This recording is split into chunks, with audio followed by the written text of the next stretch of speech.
Ал ұлттық бұрышқа, ұлттық құндылықтарға не кіреді деп ойлайсыңдар? Суретке қараңдар. Тағамдар. Дұрыс, ұлттық тағамдарымыз. Сосын ұлттық, сендер қандай киім киіп отырсыңдар? Қазақстан. Дұрыс, ұлттық киімдеріміз, ұлттық қандай? Ұлттық. Аспаптарымыз, ұлттық әшекейлеріміз болып келеді екен, е? Қанекей балалар, мына үстелдің үстіне қараңдар, е? Бізде дөңгелек үстел ойынын ойнаймыз, е? Ал дөңгелек үстел бұл бізде ұлттық құндылығымызға алшы аша ғой, алшы министр. Екі алшы.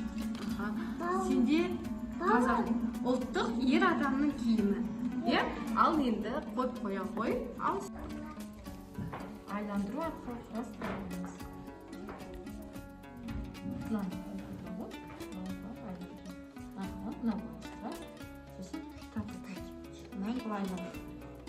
Көрдің ба? Шықты ма бізде? Ер адамның несі шықты? Шапаны. Ал енді текшені айландыра ғой. Тайка дейді, тайканы аша ғой.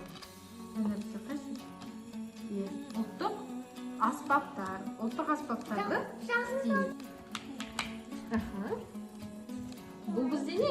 Дом. Дұрыс, домбыра. Сосын мына не? Қобыз.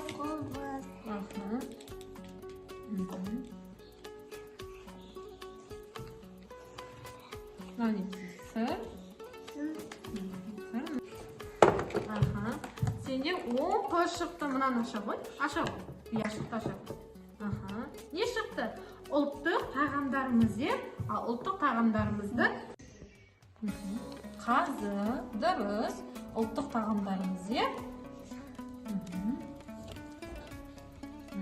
бауырсақ.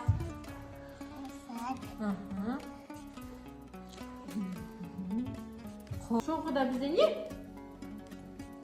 Ұлттық? Жоқ, киімдерге. Бұл қандай? Қыздар киетін қазақтың ұлттық киімі үшін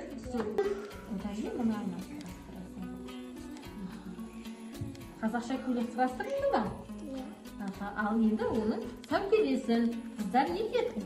Қазақша сәукеле киеді. Дұрыс.